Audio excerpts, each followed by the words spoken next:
Welcome, one and all, to People for People Radio. This week you're with Santos for the next 2 hours, and I have a very special guest. It is the 29th here in Mexico, 3 p.m. So today's guest is a personal friend whom I met in Australia. Adam Lewington is from Australia.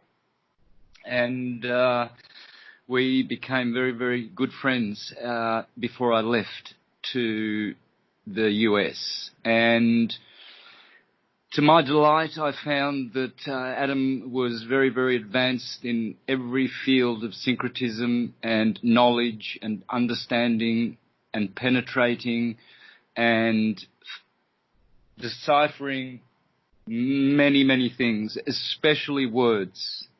Words, logos, corporate logos, their true meaning behind them, all the suggestive subliminal stuff. Adam is quite very deep and penetrating in this field, and not only that, syncretism and all philosophical fields. So it's a real pleasure. I've been trying to get Adam on here for a couple of months now, and then finally here we are. Welcome, Adam. Thank you, brother. Yeah, it's been a while. Few things stringing along in the world have kept us quite distant in coming together to record this. Technological disadvantages, definitely. I had my account blocked out, and that was when we were ready to go last time. And yeah, so it's the 30th of July here at 6 a.m. I'm just on the beach watching the sunrise, and yeah, it's been business as usual for me throughout the COVID crisis, I could call it. And yeah, it's been quite interesting to watch what's been happening in the world. And yeah, thanks for the intro, Santos. You're a much loved brother of mine, and I'm very, very grateful to have been connected to you through all the ways that bring us together. And yeah, I'm definitely blessed to have you in my life, brother. Likewise. What I really appreciate about you, Adam, is your sound mind. You know, that's very, very important.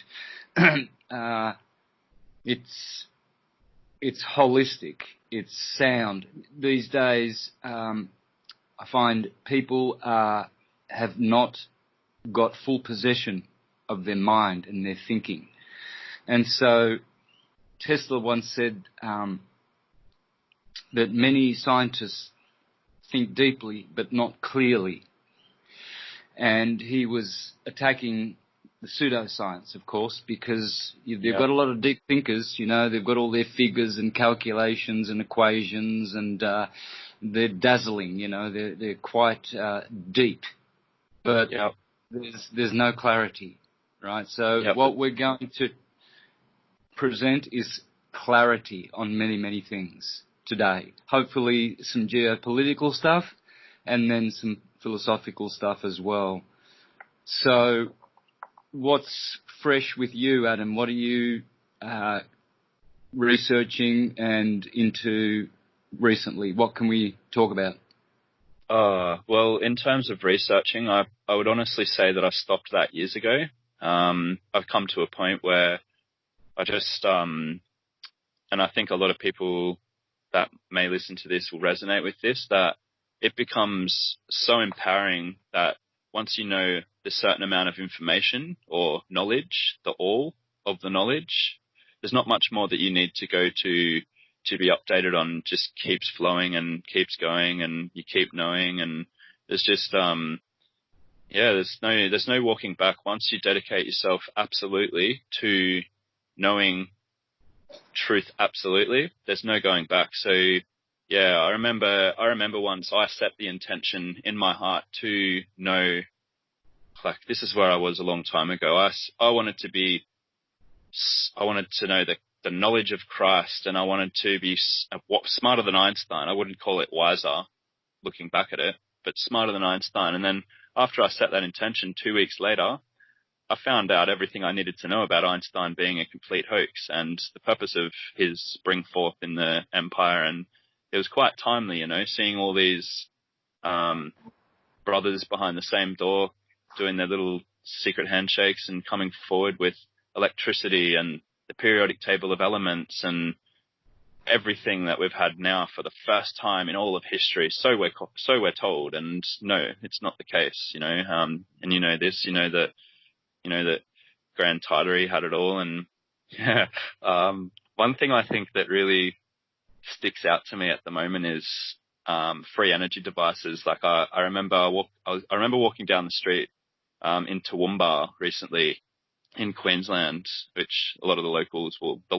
not a lot, like the locals refer to Toowoomba as the womb, and that is in the state of Queensland. So if you were to think in terms of esotericism in the occult term of thinking, you would see it as the womb of the Queen. So there's no question why a 6-meter wall of water on the top of the highest point in Australia would break through the womb of the Queen on the 10th of the 1st, 2011. So they love their numbers. And anyway, so I was walking down the street in the womb of the Queen in Toowoomba, and I saw this giant sandstone, what people would call an obelisk. And yeah, I looked at it, and it reminded me a lot of like what I see in every country. And they don't have the tops on them anymore. They've been removed, but they used to have lamps that were free energy devices running off the sandstone, and the water would keep that whole system cooled because, energy devices, they need to be cooled. Like you see the 5G network,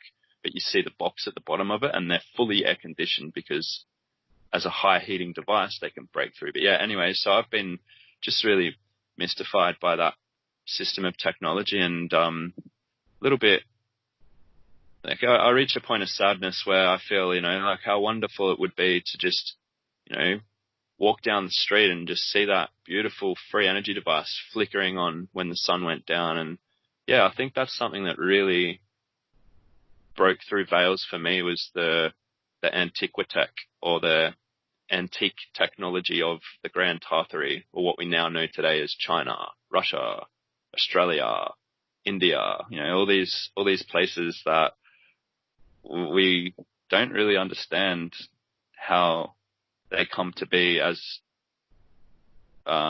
dictatorships. And by that I mean, my partner the other day, I think it was yesterday, she was reading the news. We don't read the news, but she was flicking through and she saw that Australian warships were meeting Chinese warships in the sea, and she's not very familiar with the news propagations of this country. And I just said to her, don't worry about that. That's just business as usual. That's just every week news. Don't worry. And she said, yeah, it sounds like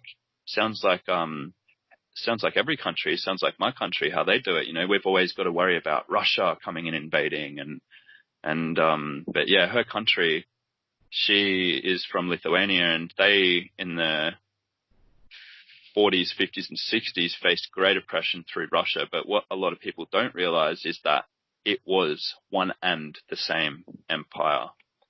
And yeah, so it's just really interesting to see things from people's perspectives.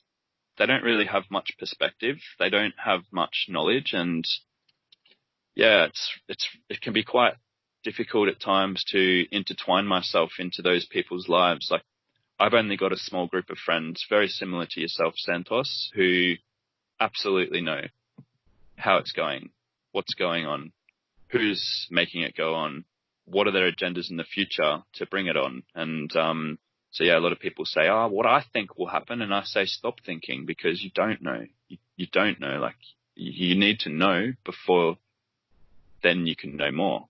You know that saying, the more I learn, the more I realize I know nothing at all. Only a fool would mimic those words, because the more I know, the more I know. The better you can see history, the clearer you can see the future. No one knows history because they go to the library. They bury the lies in the library. So yeah, I've never, ever in my life gone into a library and borrowed their books and taken it as wisdom. I've always known in my early ages to even the age of today, more solidified, that there's nothing in there at all that I can benefit from. And I hold that dearly in my heart, that the reason why they have libraries where you can go get a membership through your state council and you can hire out 50 books at a time. Would you believe it? 50 books they'll let you take. And if you don't bring them back, that's fine, because they want that knowledge out there, because it's the false knowledge. It's the knowledge of the fools. It's not the knowledge of the gods, or what some might refer to as the secret order. So yeah, where I am at with my research is I've stopped researching. I've stopped repeat searching. I've only been searching for the last, let's say, 5 years. And, but that's not to say that people shouldn't research. That's not to say that people shouldn't search and research. They should definitely intertwine both with each other. But there does come a point when you're dedicated to the path that it comes, because, as Tesla would say, everything is electric and magnetic. And if that's true, then does that put information and knowledge aside? No. There's a reason why they call it the Akashic Records. There's a reason why the indigenous Australian people call it the acacia plant. And it's through that substance that is a similar molecular compound that occurs in our brain that we can use simultaneously together in mutual symbiosis that takes us to the state of the divine to interpret knowledge. So I find it really interesting that in the scientific community, I don't like to call it the scientific community, because science is the Greek word for knowledge, and I do not class it as knowledge. I'd class it as propaganda and very controlled in directive. I find it interesting that the scientific, what most people call the scientific community, they refer to the plant medicine as entheogens, which means manifesting God within, which is what the empire does not want. But in the let's say the lower class schools of thought, in the mainstream society, we call them psychedelics, which even when you look at the etymology of psychedelic, it means clear vision. So either way, it's giving a really good connotation to the words of what it actually does for you. But that's not to say that it calls out to everybody, and I don't recommend people go out and take that venture, but it called me, and I'm glad that it did, because it connected me and grounded me back to the roots, back to my source. And how else can you become a sorcerer of knowledge without having the direct connection with source? And yeah, so I feel that intuition is my main field of where I get my information. And every time someone asks me to recommend them a book, my general reply is, how many forests do we need to destroy until there's no more books, till there's no more forests? Because where do we get our books from?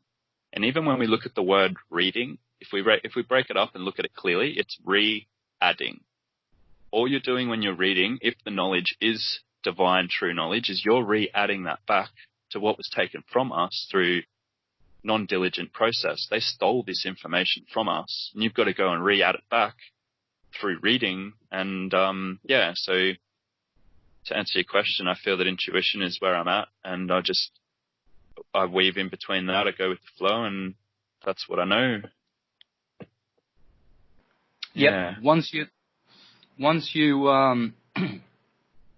access direct knowledge, which is epignosis in Greek, gnosis is knowledge. That's the Gnostic gnosis. But epignosis is complete and direct knowledge. Now, this is accessible to all humans. Once you find the Akashic source, then you can't unfind it. You can't detach yourself. And so, really, our minds have become transdimensional, in the sense that we have expanded it through direct knowledge, because second-hand knowledge is what is being spouted around the world, and they call it science. Mm-hmm. So you've got all the repeaters of the lies that they put in the books, and even in the schools, they're indoctrinated as to how to teach the little children. And so all of this is second-hand knowledge. I use the illustration to clarify what direct knowledge, how powerful it is and how important it is. I use this illustration. if I go around telling people that your car is blue because you told me and I trust you and you've never lied to me, and so I go off and tell people that Adam's car is blue because you told me that and you wouldn't lie. You never have lied. So now what I'm doing, I don't have direct knowledge because I didn't see your car, right? So you happen to be colorblind and you do believe your car is blue because that's how you see it, right? But you're colorblind. I open the garage door, I look in, and I see that in fact the car is red. Now I have direct knowledge because I went to the car, I went to the subject and accessed it directly. This is the power of direct knowledge because, you see, I was inadvertently lying to many people by telling them that your car was blue. So This is how doctors are inadvertently lying, teachers lying, politicians lying, because they've kept this direct knowledge away from people. And that's what's going on now. People are starting to access it and they're starting to think. And there's a lot more thinking going on. Hopefully it'll be enough. I believe we're going to pull through and win eventually. But definitely what's charging forward at us is nothing other than the Jesuit Holy Roman Inquisition. It's the Inquisition. People need to understand that everything that's going on has an ecclesiastical base. It's all based in admiralty law, which is ecclesiastical law. And so the law of the seas, the high seas. So this Inquisition has never gone away. In fact, in 1965, the name of the Inquisition was changed to the Congregation for the Doctrine of the Faith. The Congregation for the Doctrine of the Faith. That's what it's called. It's still the same building too. Still the same building that had the Inquisition embellished above the temple. There you go. Same building. There you go. So beautiful building too. They stole them from the Tartarians. They got the most beautiful ones and appropriated them for their possessions through various tricky mechanisms. But nonetheless, the nature of this is ecclesiastical. It's not so much political, economical, military, etc. The very, very root of our problem is the Inquisition. And so the Pope is now the Jesuit general. He's all popes in one, I believe. He's the grey, he's the white, he's the black. Apparently he's been given more power than any other entity in the history of the universe. So they are going to make their their run for their New World Order, in which everyone will be surveilled, chipped, vaccinated, and plugged into the AI system. It's already happening. We have so many heavy metals and pollutants in our body, nanoparticles, that we are going to have to be constantly fighting from now on to keep our bodies cleaned and detoxified. But, that is how power goes through politically, economically, and militarily. It has to be ecclesiastical because there has to be a God behind it. There has to be a demon. So those demons, that's a spiritual concept. It's a spiritual thing. So the power is coming from spirits, from evil spirits. The Vatican is the divining serpent. That's what it means. Satan, divining. And so now they've got the demon that they bow down to. They construct the infrastructure politically to be able to administer their demonic agendas. Then they play with the economy, and of course the military and the police are just their gangs. So this is what we're up against, the Inquisition.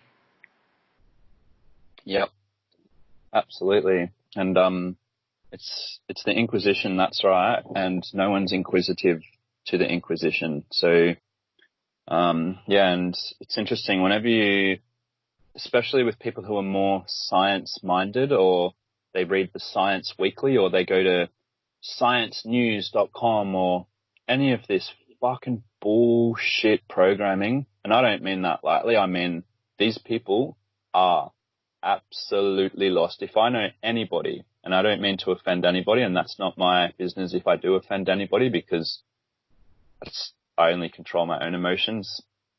But as soon as I see somebody and they claim to be some spiritual being or awakened in some form, and they believe even 1 micron of a single percentage of what the mainstream science narrative spills to them, I can see straight away they're missing everything.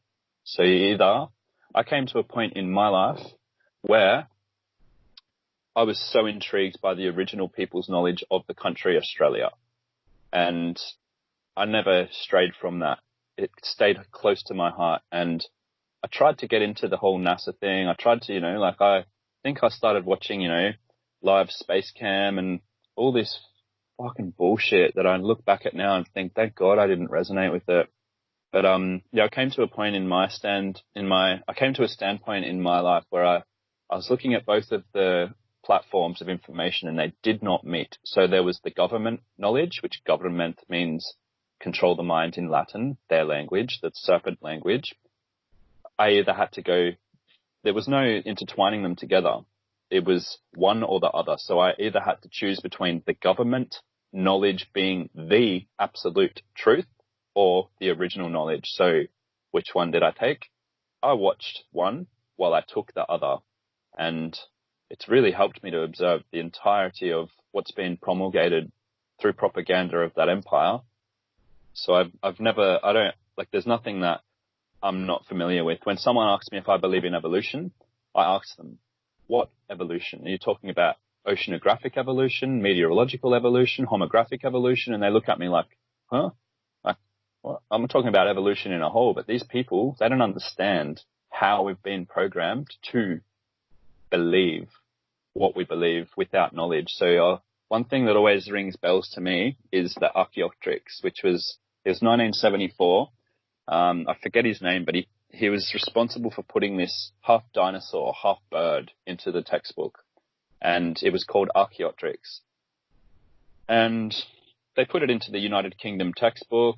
It circulated European textbooks, and it came to Australia in the textbooks in the 70s. And then the guy who actually allegedly found this fossil, which proved millions and millions of years ago, he came out and said that it was a hoax, and that he put the skeleton of a lizard and a bird together and sold it to the world, and everyone believed it. He came out and said that it was a hoax.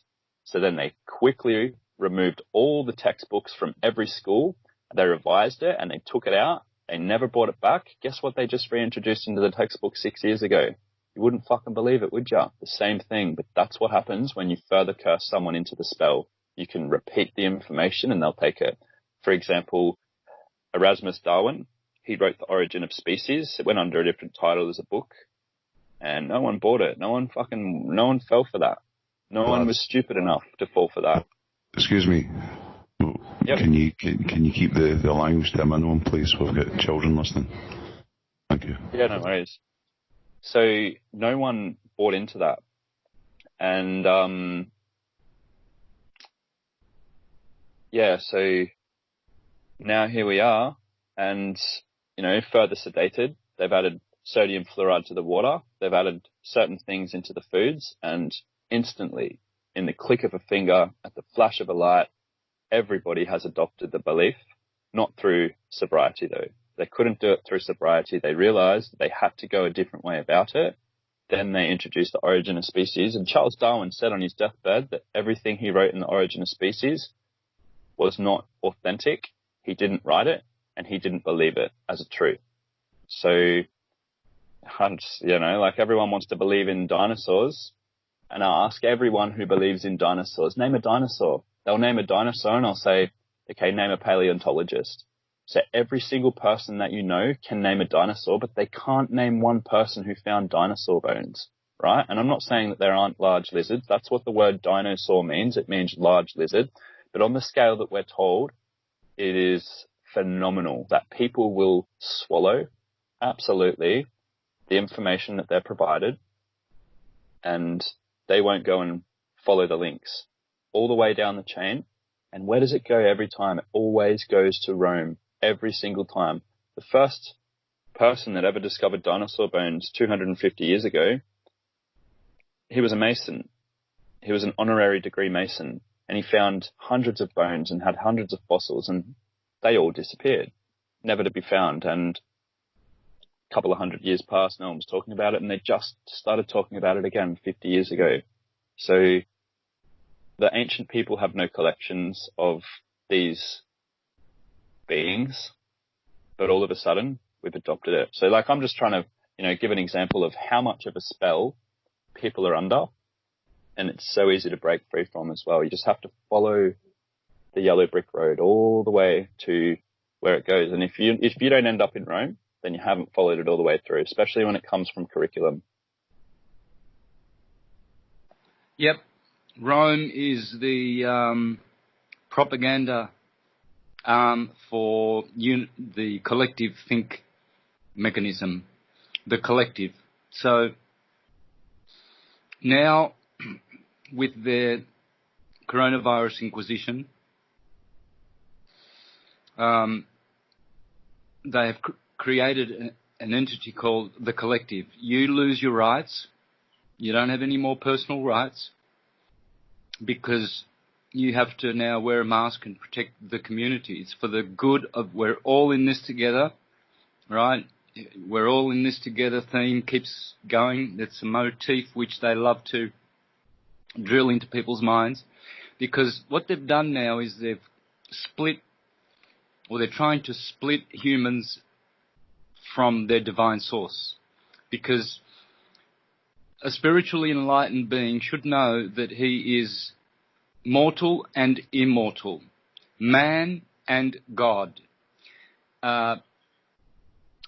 physical and spiritual, and he is an individual and he is universal at the same time. So this collective that we're protecting now, all of a sudden, it's a third entity, and it's right in the middle, where now people have lost their personal rights, so they don't even have ownership of their own bodies, which is, for most people in the world today, that's all they've got, because they're not even transdimensional. They're not even hooked up to the universal mind at all, and deny it.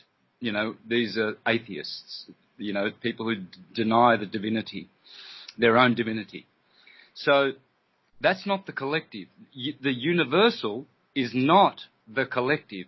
So you've got the individual and the universal, which we both are at the same time and always will be.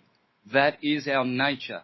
And now there's this new God that everyone is bowing down to. Forget the universal. We don't want to be all one now and realize that we're all from one consciousness. And we don't want to, shine brightly as an individual with our blessed talents that God gave us. We can't do that because we can't be individual anymore, and we can't be universal. We're in a collective. That's how they want it. Mm-hmm. Yep. And the collective is just the false prophet of the media machine. It is the false prophet in the book of Revelation, which leadeth astray and misleadeth the world. The entire inhabited world will bow down to it. They bow down to these demonic agendas. And so, yeah, like especially living in Australia, talk about the propaganda machine. Australia is the largest land mass on the planet, and I'm so blessed I get to witness this. Like, amidst my waking path back into the divine state, I get to witness the most modern founded land that we've ever found. And I just imagine what people's minds were clocking over to think in Europe when the Britannica, Encyclopedia Britannica came out in the late 17th century, 1790, Britannica's Terra Nullius, no man's land. I really intuitively pick up how those minds came across that information, and it would be so exciting, wouldn't it? Just being under the spell and finding out we found new land and no one lives there, and we'll go and explore there. And, you know, all these people jumped on their boats and were told they'd have work for the rest of their life, but to fund their families where they didn't otherwise have it in the country that they had it. And so, yeah, I living in this country, I'm in the middle of what I truly believe is the most under the spell nation on the planet, because they need to be under a spell for the empire to keep doing what they're doing to the original people of the land. When we came here, they brought two flags. They brought the flag of the British Empire and then the flag of freedom, peace, to state that there was the British law that came in, but the indigenous original people would have their law, and they perpetuated that for about 2-3 decades. And only in the last 10 years, they've come out and said, no, we don't know what you're talking about. We only have the British law here, and they've really tried to push that aside. So, yeah, it's really been quite eye-opening for me to see what it means to be swimming in a pool of people who are potentially cast more under the spell of ignorance than any other country in the world. And, you know, a lot of people say, oh, Australians are so relaxed. Like, I loved going to Australia because they're so friendly, and they're so relaxed. And I went to Queensland, the land of the Queen, and I'd put my deck chair back, and it was just so relaxing. I just got so drunk, and it was a great holiday. And this is the notion that you have to put people into. You need to have people so rewarded. When you come to conquer the new land, you must give them such reward where they can sit back and relax. But that's over now. Time's over. Like, now it's time for the change. Now it's time for the new order. I often say to people that talk about the new world order, I say, what does it become when it's no longer new anymore? They say it's world order. And I say, world order. World order according to who? So it doesn't sound so good anymore, does it? World order according to who? One great question that I always ask people who are stuck between the bridge of government versus non-government, I ask them, okay, choose one of these two answers. There is no medium. Is the purpose of the government for pure good or the opposite? It cannot be both or in between. And they really struggle to get a positive. So they always say, well, I'm going to have to say it's for the purpose of bad. And I say, well, why do you support them? Why do you put on the morning panel show with the 5 people full of makeup sitting around telling you what to think? You know, and, it's interesting, you know, like, just, it's really quite heartbreaking, but this is what gives us strength. I've been doing this my whole life. I've been seeing through the veils since childhood, and, yeah, it's in Australia. It's like I couldn't tell people enough of what the original people's knowledge means to me. I went to source it, I went to find it, and there's been many times where I've gone into the indigenous local councils. There's always a white person sitting behind the counter. There's one scenario that shone out to me. This big white woman was sitting behind the counter, and I asked her, excuse me, would you be able to please get me in touch with the elder of the area? She said, and who are you? And I said, doesn't matter who I am. Would you please get me in touch with the elder of the area? I'd like to speak with them directly. She said, well, I need to know what you want to talk to them about. They talk about Inquisition, right? And I said to her, excuse me, there won't be any information given to you. I would like to speak with them directly. Could you please get me in touch? There's been multiple times where they have not gotten me in touch. So I've had to go out, divine the land myself, and I've had to set intentions, because there's a lot of places in Australia where you cannot go unless you have authority from the elder. But let's not forget the elders had their knowledge stolen. So on my quest, I had to go and I had to set intention that I was here for the purpose of good and I was here to find out their story. Lo and behold, all these places that I wasn't allowed to go were just war zones, and I really felt into these places. And I think that that universal spirit that you talk about, at this peak of my researching and searching, this is where it all changed for me. This is where I said, nah, the government, there's no walking the two lines. I'm going this way. And everything has been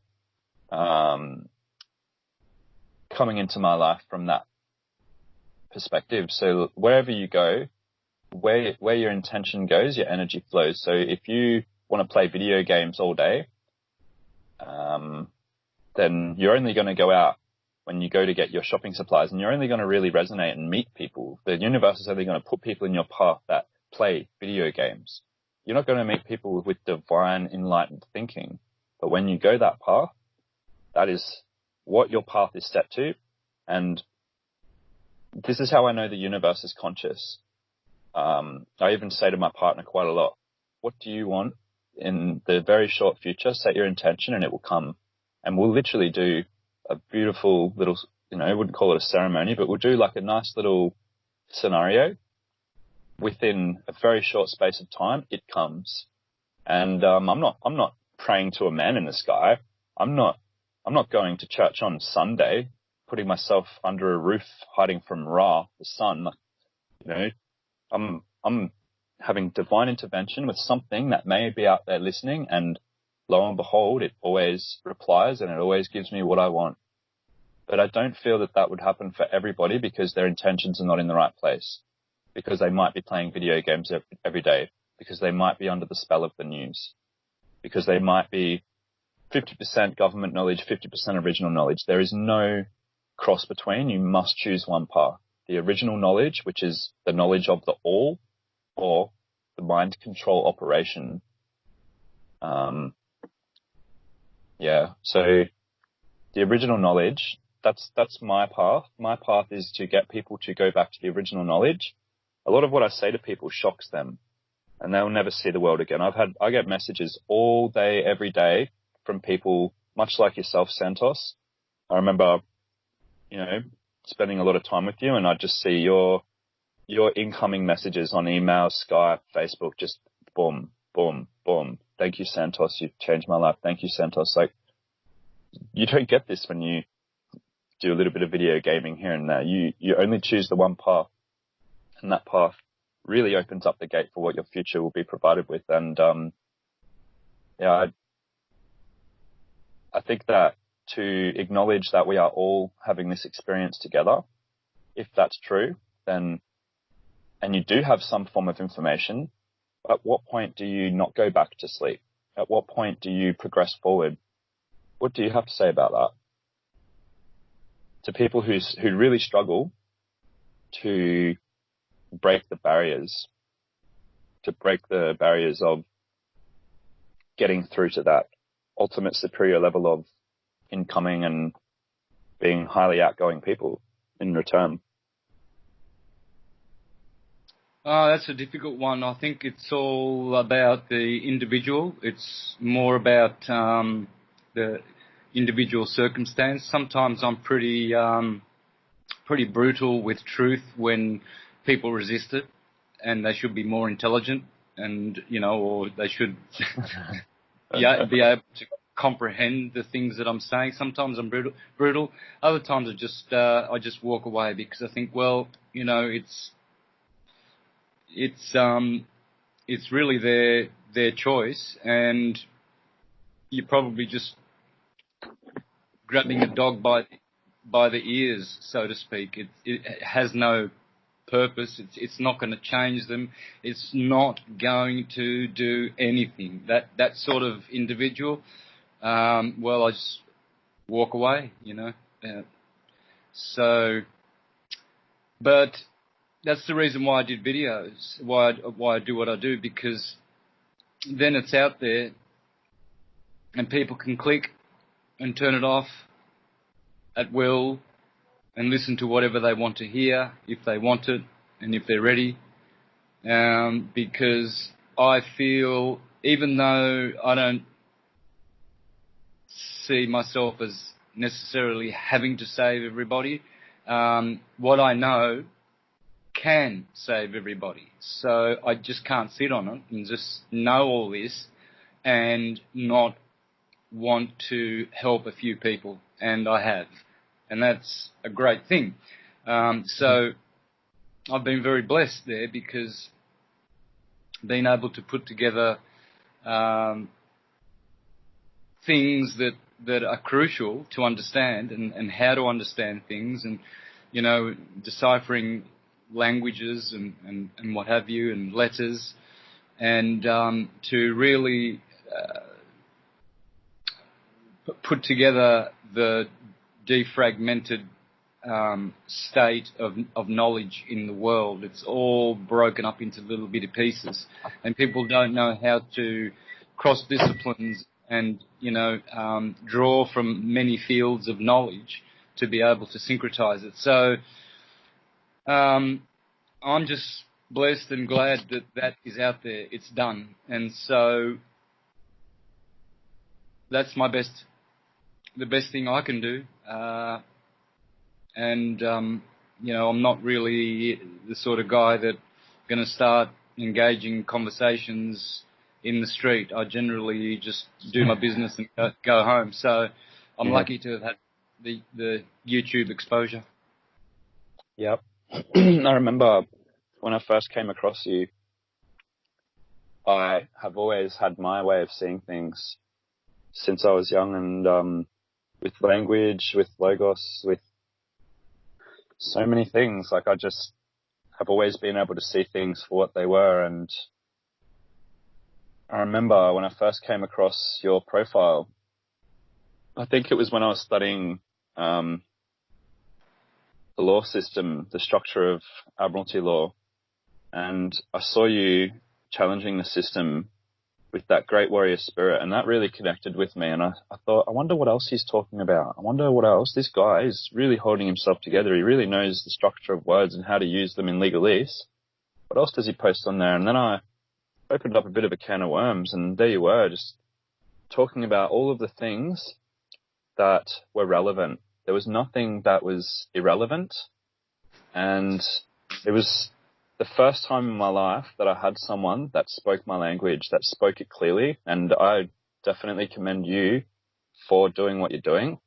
I remember before we became friends, I'd open up some books, and there's books that you don't even know about. I've talked to you, and you've been surprised that your name was in the books, but one of the best books I've ever known of. It's actually probably the best etymological breakdown of the curses of the Magi and how we are where we are today.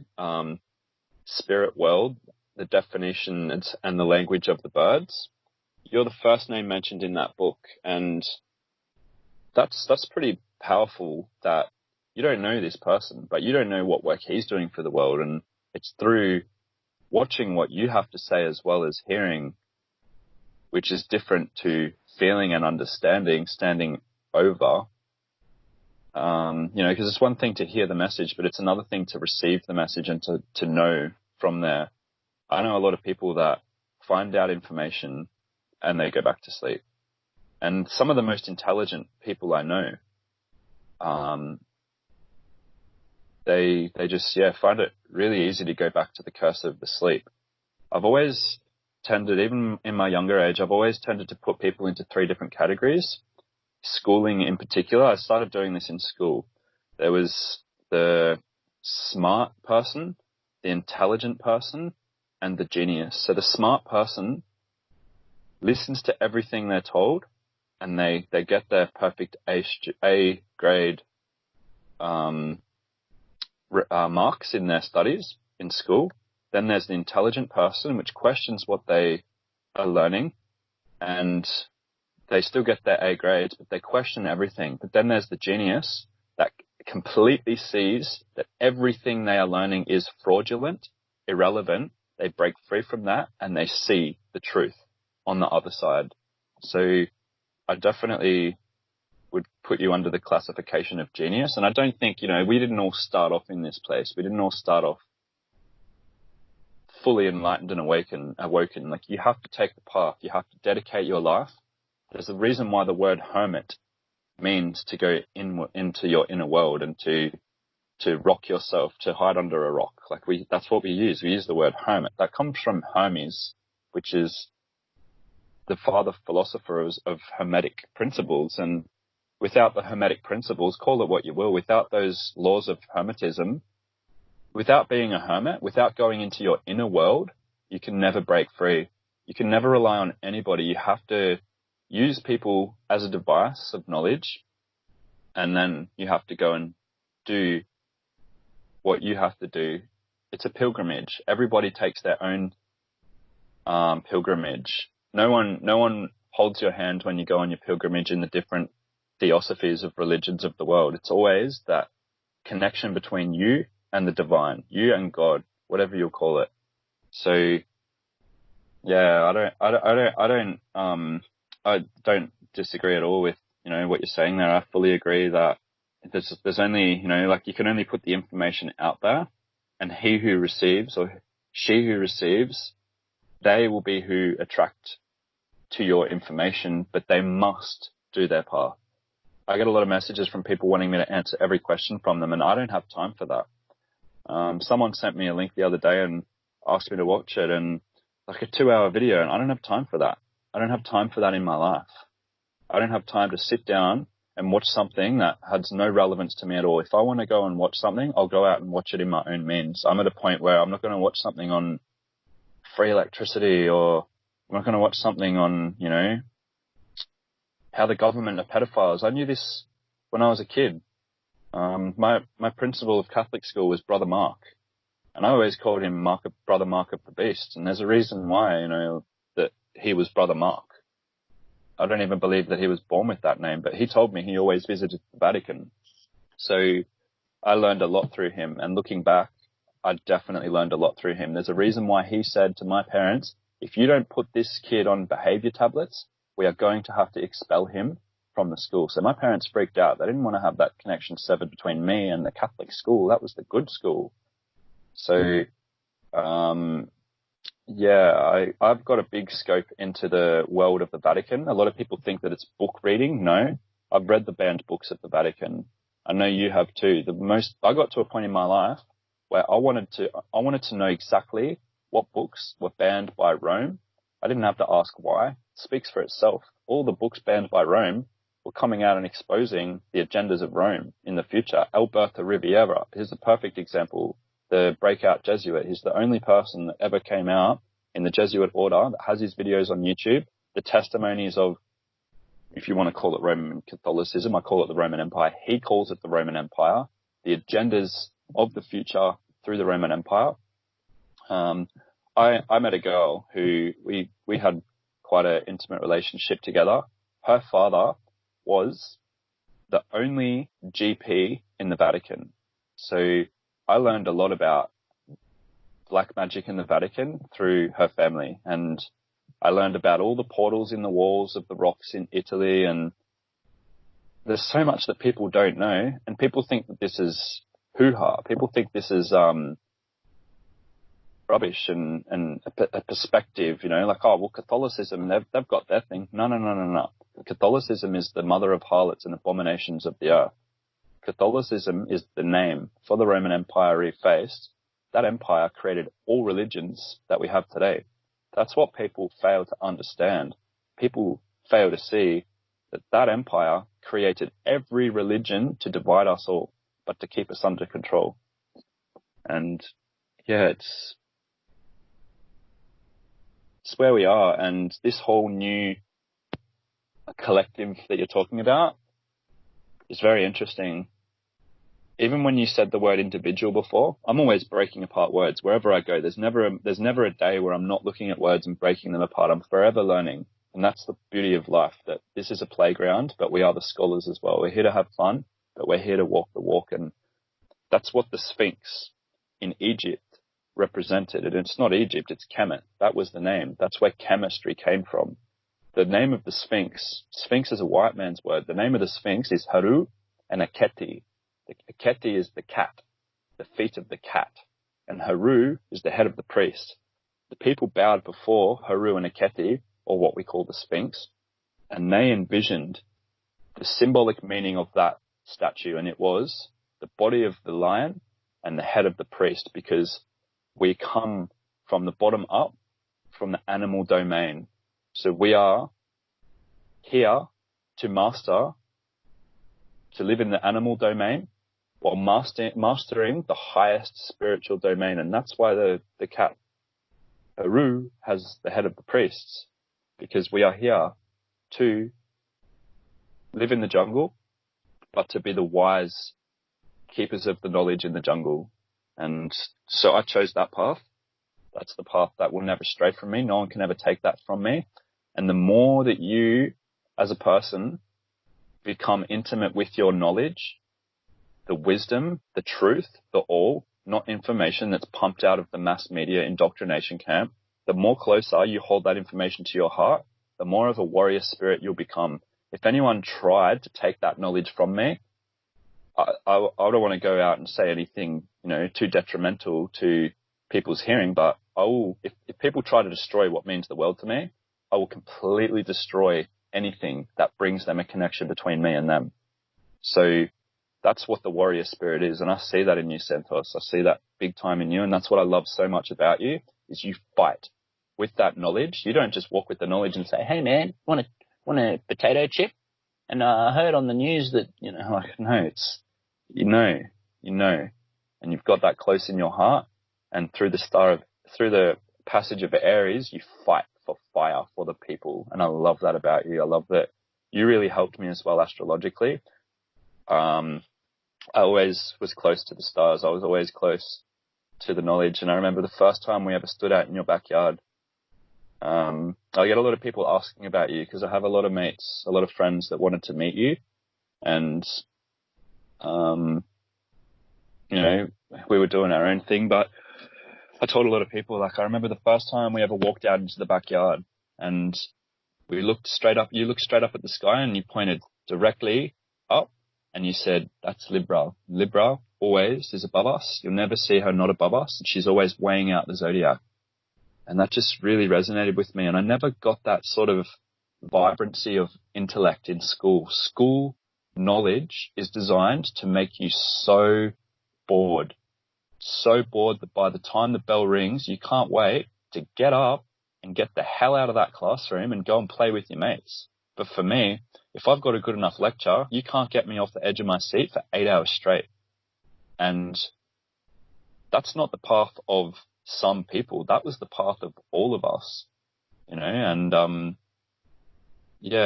try to get people back to that, and I'm not here to make people go back to that, but it's my path. Once you've got the knowledge, you can't just go back to sleep. Everything is in, out. The sine wave in electricity is up, down. If you look at it side on, but if you look at it coming at you or traveling away from you, it's a spiral. The sine wave, sinus, you breathe in, out. If you don't take a breath in, you can't take a breath out. So when the knowledge, it is the same.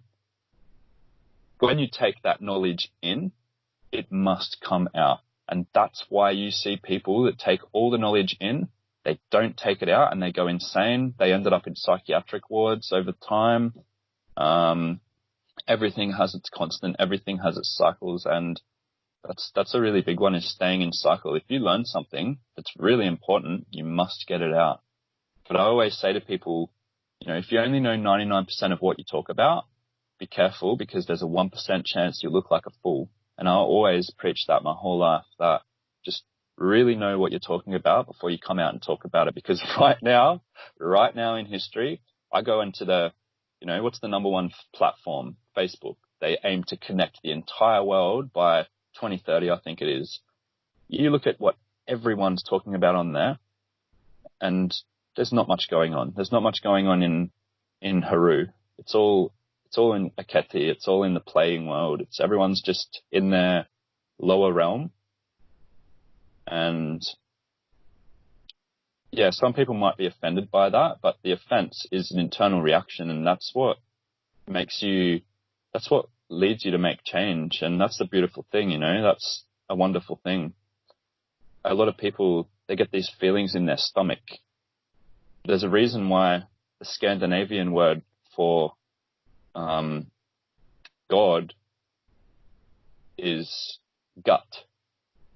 And when you put all the languages together, you see the code, because they wrote the code, these Magi's. They wrote all the languages in these ways to divide us. The gut messages are the God messages. As soon as I get a message in my stomach, bang, I'm out of there. Nothing keeps me there. I don't sit in a chair if I don't feel good about it. If I'm in someone's presence and I don't want to be there, I'm done, I'm out of there. But the problem is people stay through that message, and it's not up, down, in, out. It's not in flow, so they won't get it again. The more you ignore your intuition, the less you're inclined to get the universal message. That is 100% fact, and that can never change. So the more you start listening to your intuition, it is, like they say, the more you use a muscle, the bigger it will grow. The more you use the metaphysical muscular system, which is the aura, which is what connects to the aurora. They try to use different words to really confuse us. The aurora is where the Akashic records are in the magnetic field. That connects to our magnetic field called the aura. And even when you look at the word aura, it's A-U, Ra.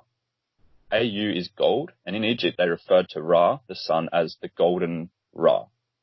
That aura connects us to source. And if you don't have a connection to source, you will never be the sorcerer. So that divine knowledge, that if you take that path of divine knowledge, no one can take that from you. You become a masterful student. You don't even have to go to the lodge to learn their backhand, secondhand, bottom level knowledge. You just stick close to your path and dedicate yourself, and you open up a whole world of beautiful living. My life was so boring before I went down this road. It was so confusing. I was trying to fit in with everyone else. I was trying to look the part. I was trying to, walking through the nightclubs. And I even started my own nightclub night with a couple of mates, and just walking through, thinking back to it, everyone's shaking your hand, you're the man, you're so cool. And you go home and think, well, who are these people? Do I feel good about this? No. Why are you doing it? What is it bringing great purpose to you? Yeah, a bit of a rant there, but, that's just a lot of what I feel is relevant in taking the path of self-dedication. It's the individual path. And if you look at the word individual, I'm always breaking apart words. What I was going to say before is when you said the word individual, I went straight into break down that word like I never have before. In, divide, you all. It's in the inner world that they divide us all. And then when we come to the outer world where we're meant to connect with the all, we're divided. So as long as you go into the inner world and find that connection, you can never be divided from the all. And that's what the importance of the individual is to find the inner world of yourself away from the system, and you create your own beautiful, flourishing life that is without practice, you can never preach. And yeah, it's such a beautiful world. There's no one that I meet that I don't share information with that isn't grateful for what I share with them. I'm not just your local Joe that goes down the street and everyone says, oh, there's Adam. I'm the guy with the knowledge. I'm the one that connected them to this at one point. And we all have that capability. I'm not the one that is the superior. I don't have that great knowledge that someone otherwise couldn't find for themselves. My intention is to take people back to that. And I do that with the warrior spirit. And I know you do too, Santos. And we're all here to do this together. We're all here to awaken each other as a collective at the time when they're trying to divide us all during the Great Awakening. I don't doubt at all that every time they've pulled these strings is when we come to the mass awakenings. I really feel that. I really feel that the only time we go through these big world wars, these big plagues and huge famines, and Australia was just burning on fire like a candlestick recently. The whole world heard about that. And I already knew. I already knew what was coming. I knew that coronavirus was coming. I knew the bushfires were coming. I know what next year's fire season is going to look like. People have no idea what's coming. because they rely on outside information, because, now it seems like to some people it's a bit too late. Like, I really feel that people have to start looking up to the people who've done the field of work, who've done the inner standing, have come to stand above. And it does seem quite sad to say that we're at a time where you can't just go into your inner self for 10 years. Like, you've got to be awake and vigilant right now. Otherwise, there's a sense that you'll be left behind. And so right now, like, I've got friends who I haven't heard from in 10 years. They're all messaging me saying, "Hey man, how you doing? Is this it? Is this them is this them bringing the New World Order?" And I say, man, like, they're putting it on every newspaper. Every newspaper in Australia at one period at the start of the coronavirus, back in January, was West Australia's New World Order. New South Wales, New World Order, like everywhere. And I only know that this is the same in every country because Associated Press owns every newspaper, every science magazine. They have their pockets in every gaming console magazine in the newsagent. The newsagents, there is one thing, but they're agents. They're all agents working against us. That's all in the outer world. The inner world is where the knowledge is. Yep, for sure. And this is why I guess we're in the situation we are, because people have been pulled out of their inner self, private living, meditating, and with nature, and they've been sent to work, to do jobs, join the military and do all these things that are all externalizing experiences that really are just, like you said, when you were doing the bar scene. I remember myself as a teenager, I'd go where people were to try and fit in, and I just couldn't. I couldn't sit in bars. I couldn't sit there and just talk about nothing and chit-chat and just be there to be cool. It just didn't work, So, but you find that some people, that's all they do. They can't stay at home. They've got to go out to the bar. They've got to go out and catch up with a friend. They've got to be busy. Yeah. And really what they're doing is, whilst it's good to exchange energies with people, it's not always good. And so the people they hang out with at the bars are full of nasty spirits for a start. They're in the corners, in the ceiling. They're sort of locked. Underground nightclubs and the undergrounds in the crypt. Yeah, they're full of most demons. of them are built on burial grounds. Most of them are all built on burial grounds. I've done that research. I went through that path. They're all built on ancient burial chambers and ritual sites, and people go to the club thinking that it's some new modern thing.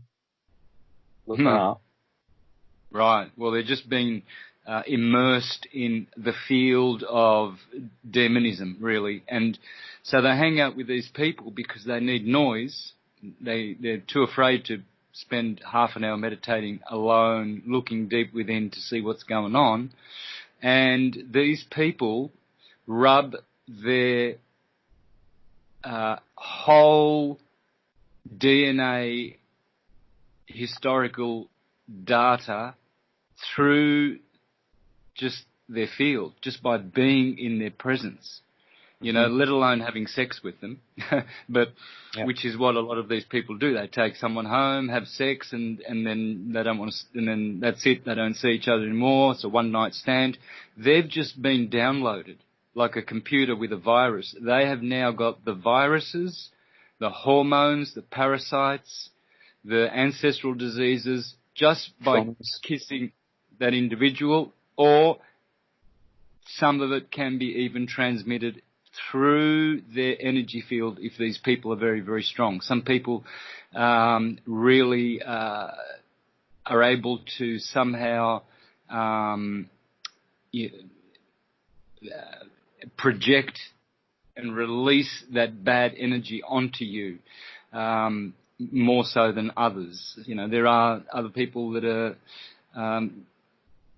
you could say, under bad influences, but they don't have as much, of that effect.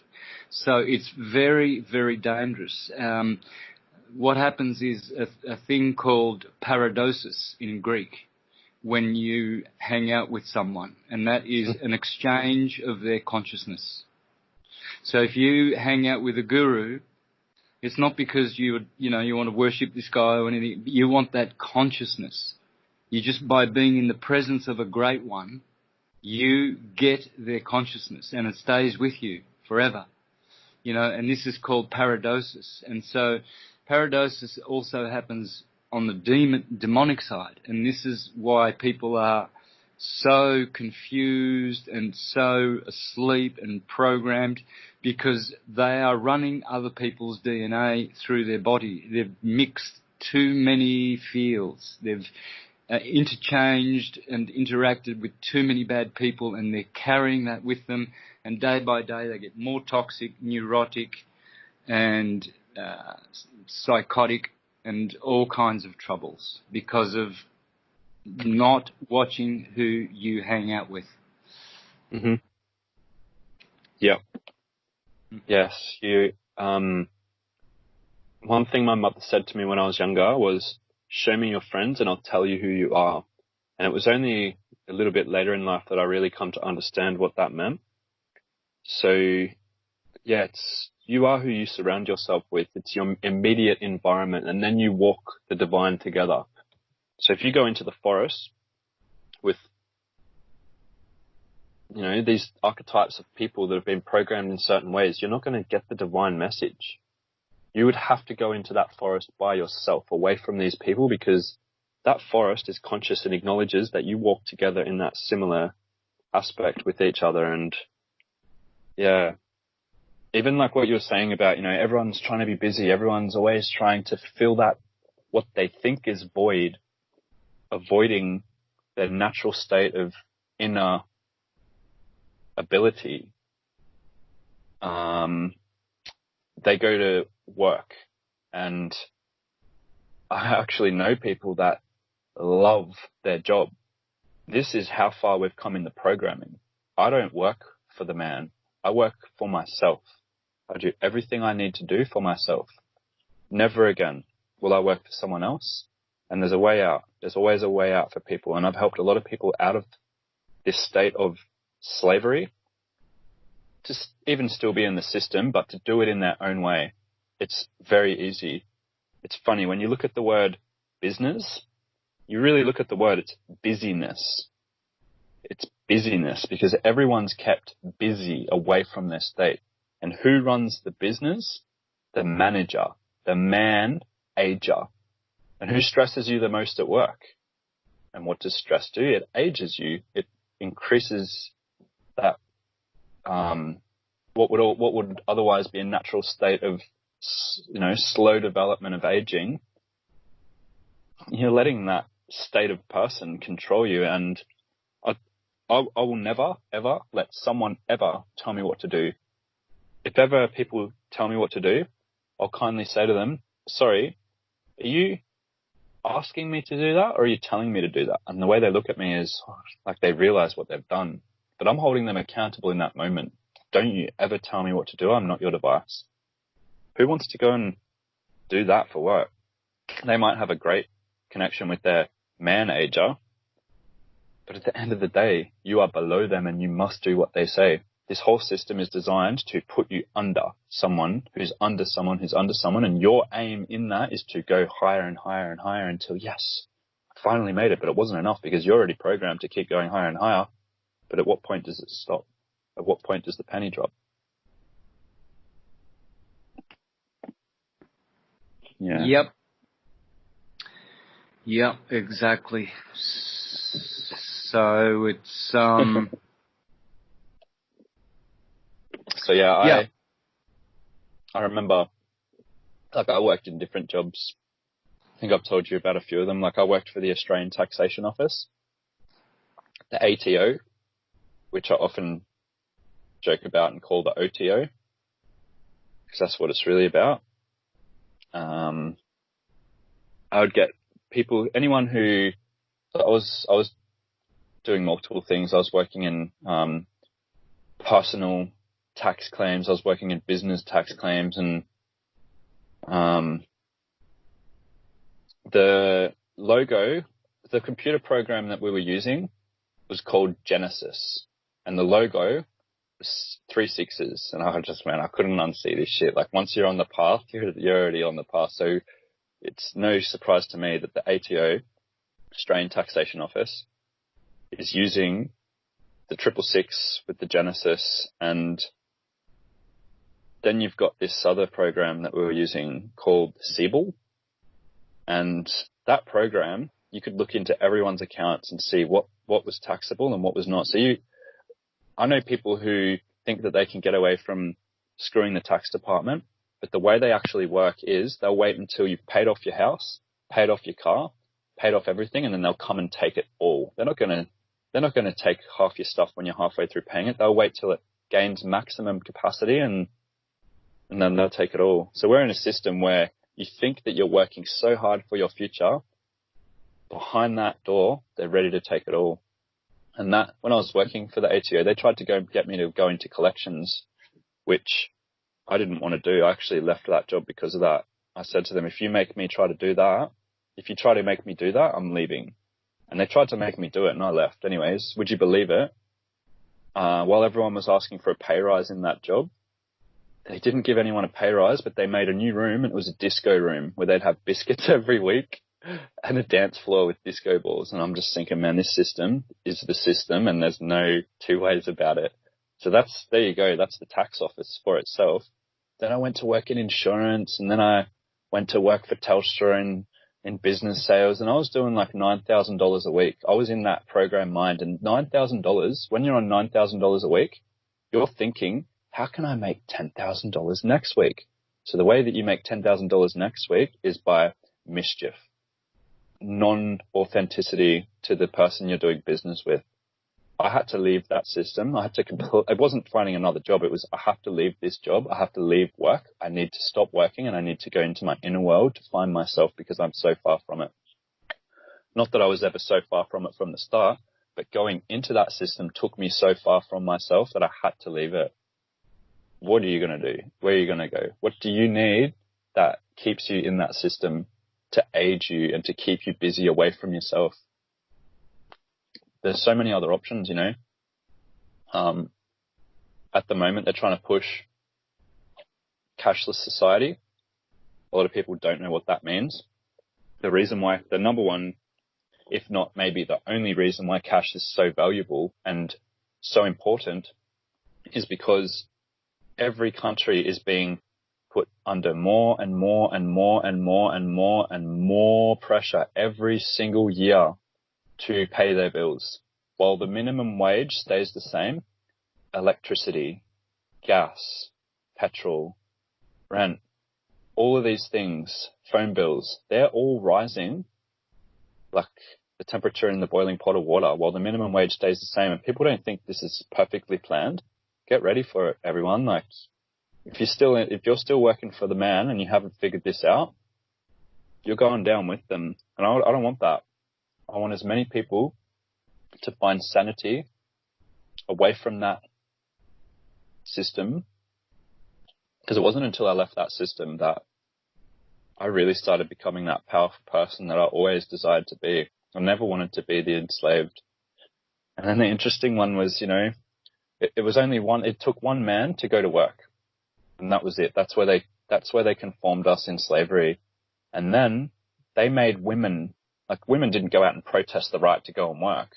They made women. They made the women rise up to go and fight for the right to work. So no longer was it man that had to be the slave. Women fought for their right to slavery. And my father said to me at a young age, he said, took one man to go to work. Now you need the man and the woman, and you got to go pay someone else to look after the kids. So I live on the road. I live in a motorhome, and we're traveling through different parts of Australia. Everywhere we go is always different. And I see multiple schools. I see the father, he goes to work 5, 6 o'clock in the morning, fills up his ute with his concrete bags, goes off, leaves the family. And then the mother she goes and walks the children to school. So there's the first divide, there's the second divide, and the mother goes to work. So there's the triple division of divide. And that's not what we came here to do. That's not what we fought to come here to do. We came to fight for freedom, to be freed from the dome of domestication. We want to be free. And it's all about keeping us under the dome. I remember in one of your videos you said once, no one, like your neighbor, my friends, all their friends, even the ones that get up to no good sometimes, they all want a beautiful world. None of them go out and do anything bad. So where are all these wars coming from? Where's all this, now we know where it's coming from. So what are you going to do about it? You're going to take the knowledge and be free? It's up to people. Hey, it's up to people to find themselves within that for the purpose of a better world. There's always something more beautiful if you set your intention for that. I pull up at a lot of beaches, a lot of waterfalls, spend days at a lot of them, and you see people, they arrive in their $30,000, $40,000 car they got on loan. They jump out of the car with their $1,000 phones. They take a quick photo, they jump in their car and go. They don't know anything about the place. They don't connect with the place. They don't have an understanding of how nature can and does have a communication sense. I won't go into the forest with anybody without asking that forest to tell me as much as they can about that person. That's the connection that I have with that. That's not my connection. That's all of our connections that we have. A lot of people might think this is a hippie aspect, but let's not forget that the word hip means wise and all-knowing. That's what the word origin means. It actually comes from the word hep, which means wise and all-knowing. And so, I don't mind being called a dirty hippie because dirt is what we come from. And isn't it funny that we use the word dirty to describe something unclean when dirt is the most pure thing? And this is how they train us with words.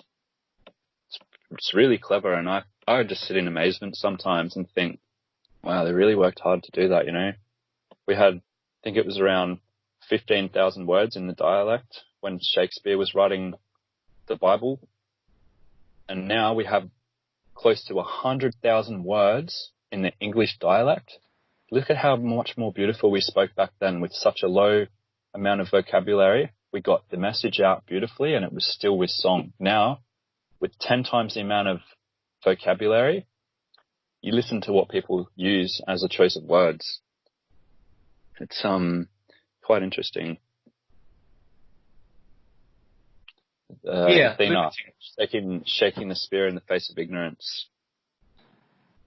Yep, Shakespeare. Yeah.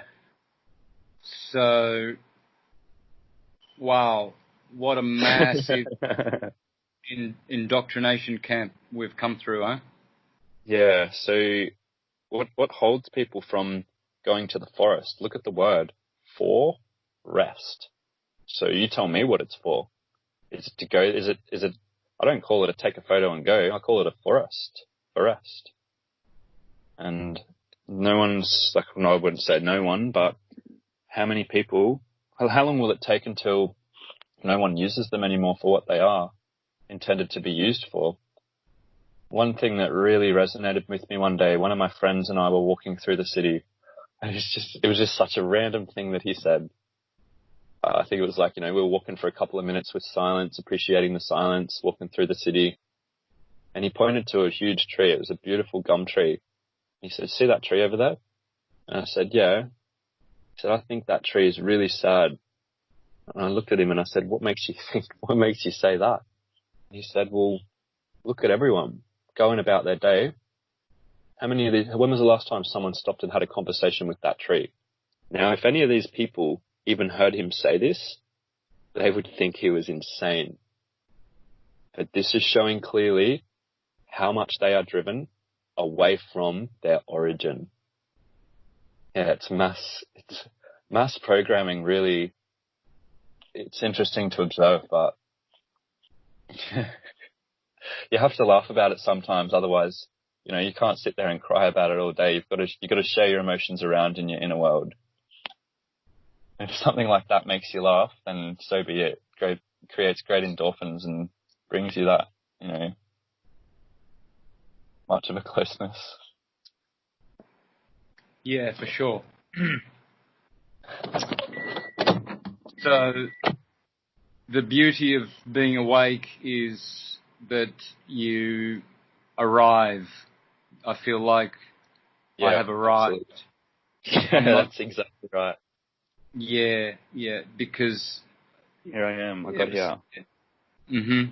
Ever since I was young, I knew I had to get to some place mentally. I had to understand what is real and what is not, and not be tricked by my senses and by having direct knowledge. And so when you arrive, it doesn't mean you have everything instantly at your hand, but you have access to it always. So arriving at this place, I think, is paradise, and creating paradise. It's creating a new condition, a new state in the world, and that's why it's so important that people do awaken, because consciousness and truth is more important than, as they say, love and light. These love and light people. I mean, those are good things, but those are not the priorities. First is truth. The truth is through consciousness, and consciousness is one of the three basic human heart desires. Sat, Chit, Ananda. Sat is existence, Chit is consciousness, and Ananda is bliss. So we need life to exist. We need consciousness and bliss. Love is in the bliss and light, but consciousness, well, that's truth. Sat is existence, and existence is based on truth.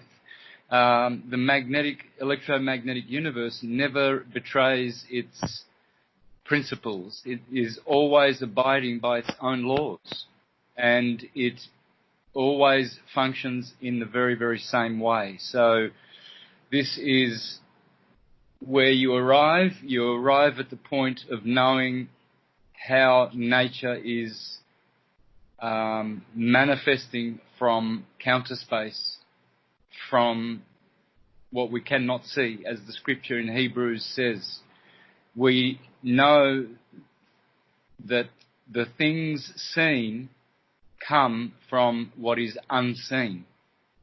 So basically that scripture is saying that whatever is existing before your eyes, the source is from an unseen place. You can never see that place with these eyes.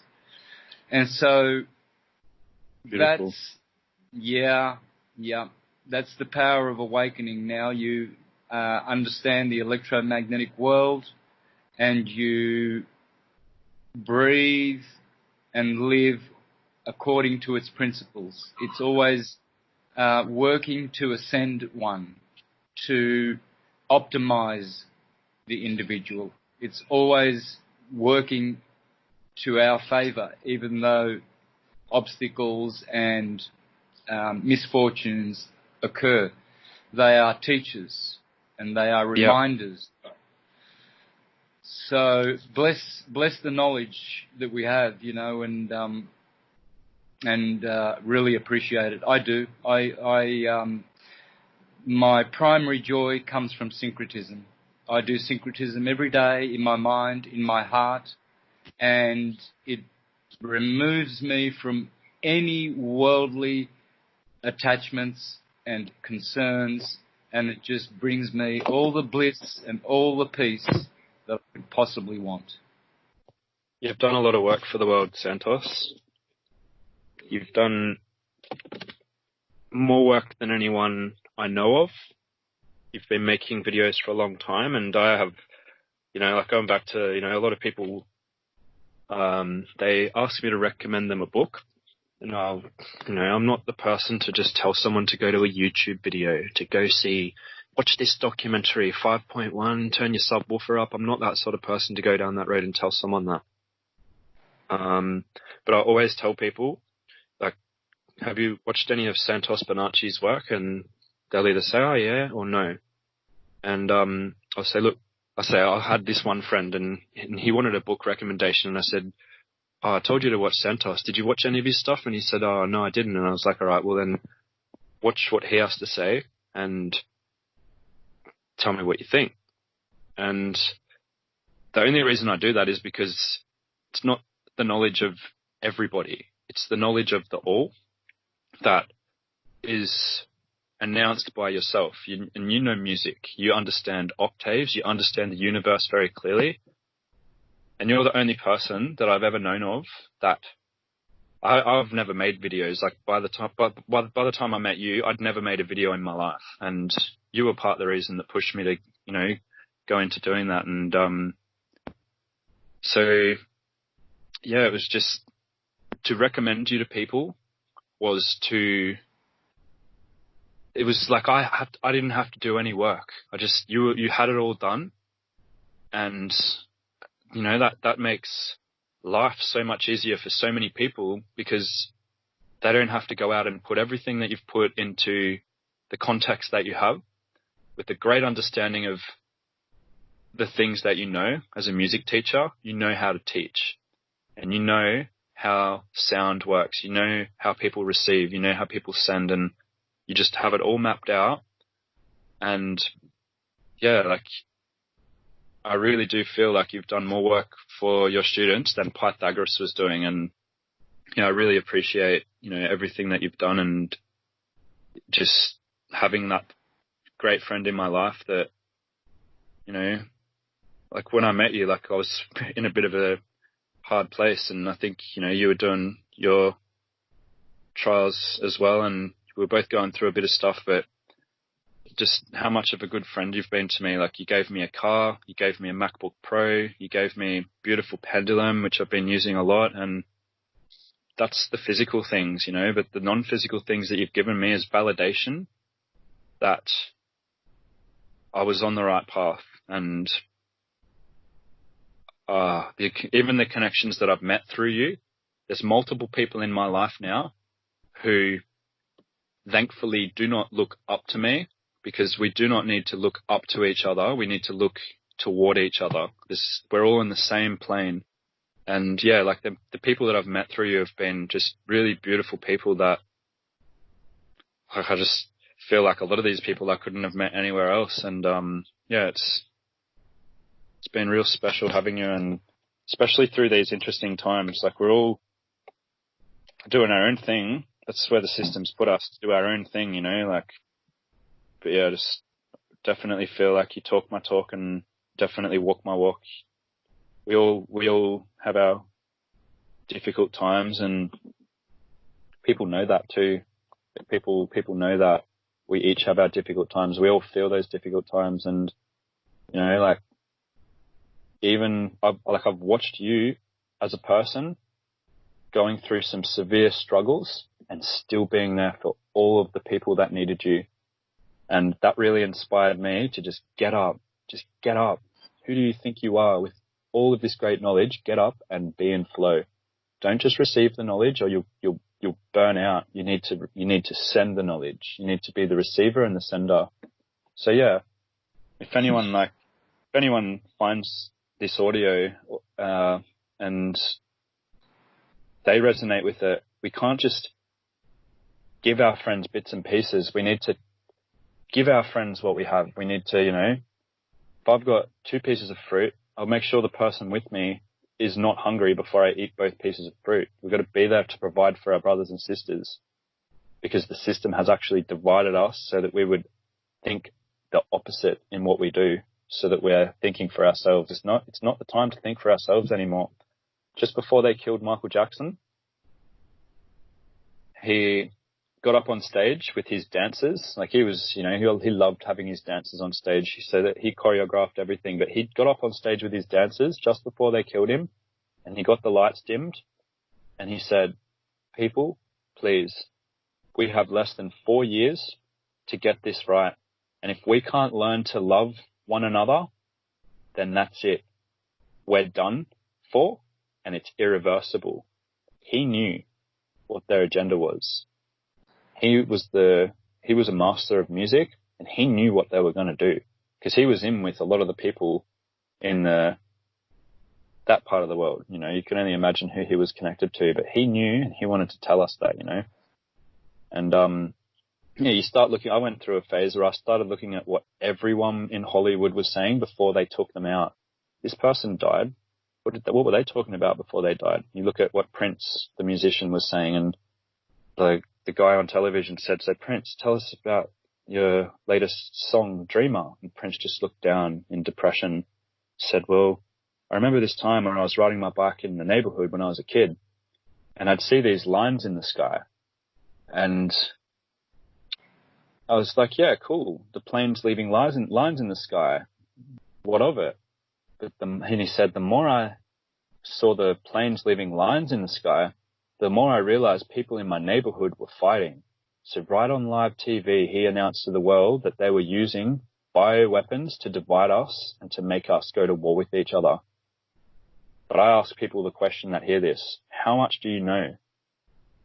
It's time to come back to the knowledge and to know that if we walked out of the jungle 1,000 years ago and looked at the top of the towers that we see in the cities, we would know those symbols. We would know what they meant as a magic symbol and what they did in the mind, and we would go back into the jungle, never to return.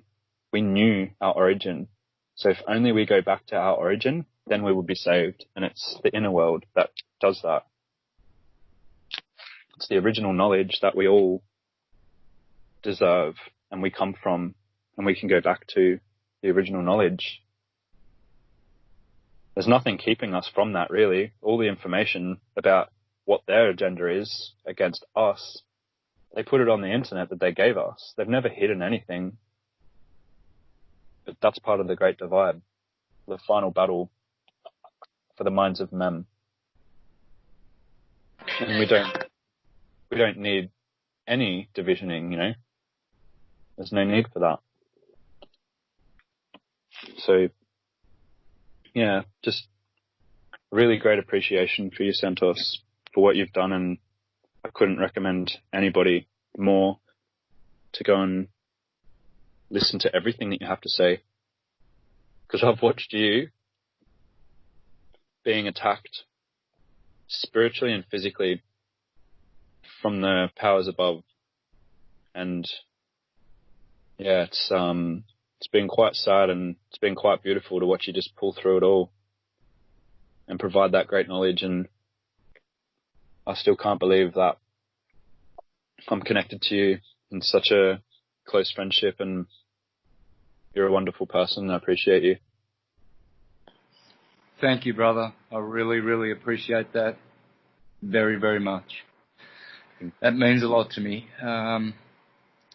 I feel that when we were together speaking, we were of the same mind, the same flow, the same emotions, the same rationale, the same consciousness, and that's a brotherhood. That's a brotherhood.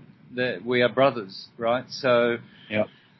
This is the beautiful thing. We're not necessarily, outstandingly exceptional for being this, but we are taking our responsibility and growing and optimizing and doing the right thing by ourselves and others. And so this brotherhood, we can grow. We can grow it, and it will always be respected. It will never be, it can never be destroyed. It can never be destroyed. So, I've had the attacks. I've been targeted by Jew, direct energy weapons. I get electrical spasms and shocks. They cause me to go insane with itching all night long, sleep deprivation, been to jail twice, had a murder attempt in October last year in Oregon, where the guy came in with a baseball bat and a knife and started beating and killing the woman of the house, and I ran there to save her, basically. And within about 10, maybe 15 minutes, that guy died. He got killed with his own weapons that he brought. And this guy was a 6'2" ex-Canadian professional hockey player with a baseball bat, entered the house and started hitting Molly on the head twice. She's still recovering, right? So these traumas, I know why that guy wanted to kill me and Molly, as he had threatened for weeks on the phone that he was going to slice us into pieces and he was going to beat us into a pulp with a baseball bat. These things have been sent by demonic entities to stop syncretism. That day, I was very, very, very blessed by the angels. The whole thing was choreographed from the transdimensional realm. How I got out of there, struggling for my life for 15 minutes with this big 6'2" guy on top of me and trying to stab me with a knife, and how I got through that pretty much unscathed. 3 cuts on my hands, sore neck and sore back for a few months because he landed on me very, very hard. And I know that personally that guy had a grudge. Can you hear me? Yeah, Hello? it just cut out for about... Can you hear me? Yeah, sure. Yeah, it just cut out for about 30 seconds there. I don't know what happened, but it's all good. We're back. Oh, wow. So I know for a fact that the guy had a grudge against me. He and Molly used to follow my syncretism for years, and then when I became a so-called flat earther, he started ridiculing me and to Molly. And so what happened was he created for himself a jealousy where he wanted to stop syncretism in its tracks. Not him personally, but the demons that were working through him that day. I didn't see them, but I felt the presence of dark demonic entities. And I knew instantly while he was there trying to stab me and cut me up, I was thinking all along that things could have gone way, way worse for me and stopped syncretism in its tracks. And I realized that that's what happened. It's the same as when I went to jail. It's the same as the attacks that I constantly get from targeting. So, but these things, well, they happen, right? So that doesn't change. That doesn't change you. It makes you stronger. It makes you better. It makes you more ascending. It makes you more awakened. And only shows that you are doing the right thing, because otherwise you'd be left alone. Yeah. Talk about the things that come between us. The call dropped out, and then this guy's whippersnipping the beach exit where we are. Crazy. Yeah, I believe that. I believe for sure that there's things that always come between you, but being that strong spirit warrior, there's nothing that can hinder your path. It's just business as usual. You expect it, you know it, and you're ready for it. And you walk with your right foot forward, sword in the sand, left foot forward, and you just walk, and you keep walking the walk, and nothing can stop you. And like I said, when something tries to stop you, that's when you bring your sword up and that's it. Yeah, for sure. So it's a courageous path. You need courage. You have to work from the heart.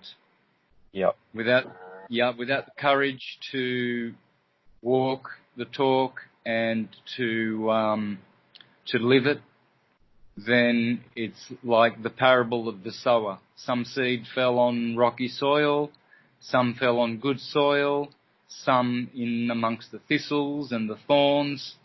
And so the one who endures to the end is the one that will be saved. So regardless of what happens, I mean, that day on the 13th of October last year, I had many, many different timeline versions of what could have transpired. I saw, whilst fighting for my life, I saw like tens and tens of options of what was going to eventuate.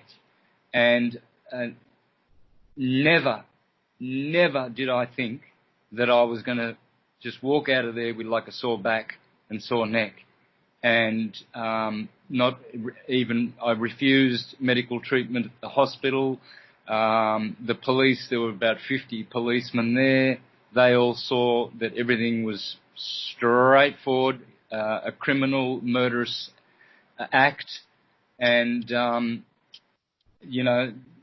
that evening I can remember just being so glad to be alive and so glad that I saved another person's life, literally.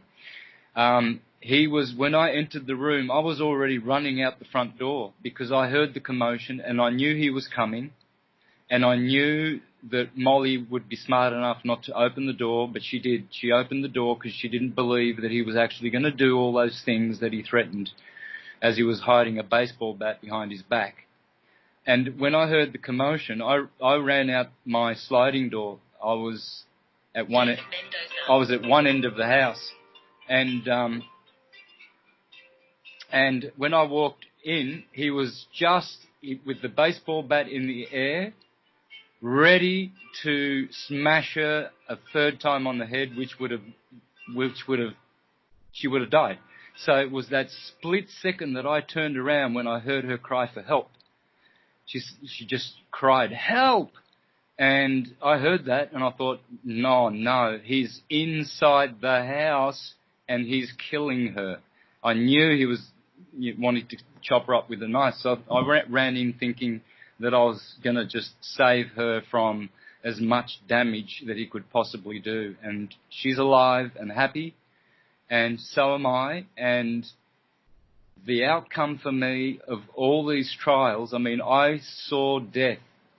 I know what it's like to be right there, ready to die, to be murdered. And to come out of that, I now trust much, much more in the universal process, in my guardian angelic beings who are always with me, and I can see now how my purpose is very important, because after that I've been producing the best syncretism I've ever produced since October, and I haven't stopped, and I'm just continuing to put more out as I have a lot of unreleased stuff, and I'm always available doing 2 or 3 things every week for syncretism. So it could have been way, way different. I could have been dead in October, and the syncretism that I had left behind, that would have been it. But now I can continue, and I know that what's coming with the syncretism I'm doing now is going to be very, very significant. Very significant. Yeah.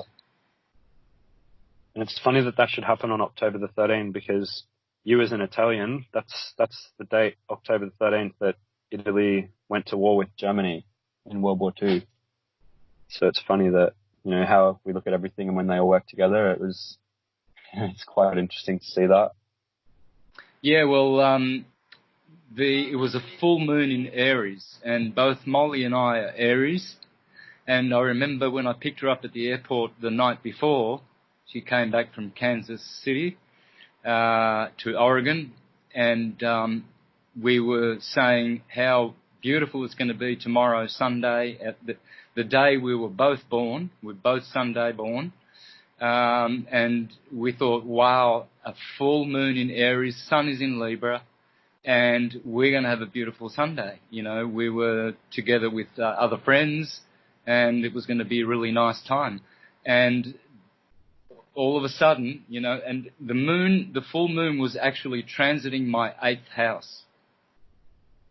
Yep. In Aries. Aries in my chart is in the 8th house, and the full moon in Aries was transiting the house of death. It's interesting, isn't it? It's beautiful and interesting. Now, yep. What saved me was Jupiter in Sagittarius was trining with the moon. If Jupiter wasn't there trining with the moon, and the moon was full, all on her own, with no help, that beautiful clean trine from Sagittarius Jupiter, I would have been dead. It was in the chart.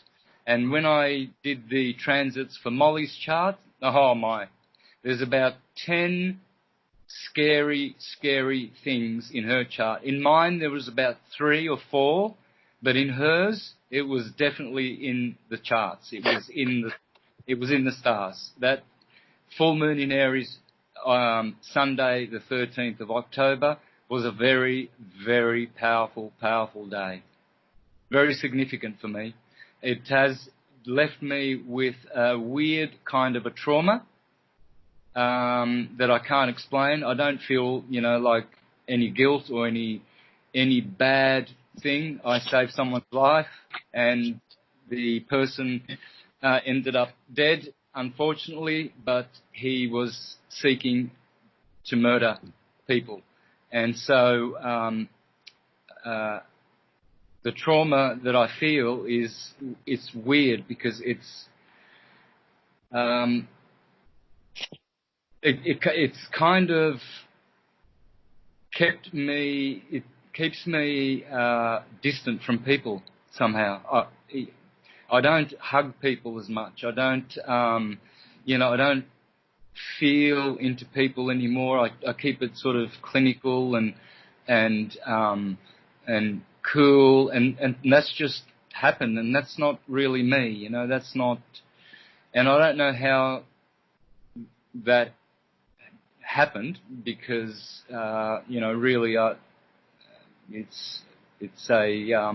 it was a specific incident, and it's it doesn't recur. It's one in a lifetime thing, but I've had to deal with some physical trauma. My neck, I've done a lot of remedial massaging here. Very good masseur here in Mexico, and he gives me a massage a couple of times a week, and he has pulled out knots in my neck, and which was preventing blood flow and oxygen to my brain, and that was exacerbated in the incident. But the knots in my neck have been there for many years, and now my neck is really, really good and flexible, and that's all fixed, and I feel a lot more oxygen to my brain. But not only that, physical trauma, but the other trauma is something that I'm dealing with, and I think I'm doing pretty good. Yeah, and that's only a little small piece of what potentially is to come. So yeah, it's good that you acknowledge that, it's safe to be distant, because I know myself, like I have that distance. Like I don't go out and aim to make friends with people. Like I know what the path of truth is, and you get a lot of opposition, and at any given moment, like I don't watch my back everywhere I go, but I know to be vigilant. I know what the agenda of most people is under programming of the mass media, and by mass media I call it Gnostic mass. That's why they call it mass. The masses it's the mass. Everyone's part of the mass, and they don't understand that it's a spiritual mass. But yeah, I remember when I think you called me the day that it happened, and it was something irrelevant to that occurrence, and towards the end of the call, I remember asking you, how are you doing? Is everything all right? And then you told me the news, and I was actually quite happy that it wasn't, on the tip of, it wasn't on the tip of your tongue to spurt it out. Like, you were quite relaxed about what had happened. And I felt really great comfort in that, because the last thing that I would personally want you as a friend to feel is any sort of, like, oh my God, this is like, what's happening? Like, you knew that that was the occurrence and it needed to be counted, and that is that. So yeah, it's, like I feel that you knew what was coming anyway. So, and that's because you know what happens when you dedicate your life to truth. Like, you do get that opposition, and yeah, so I think in the future, it's definitely something that, I wouldn't say that that's the end of it. Like, things are ramping up, and the more you speak the truth in times of discourse, when they're setting us into more divide, it, really, really,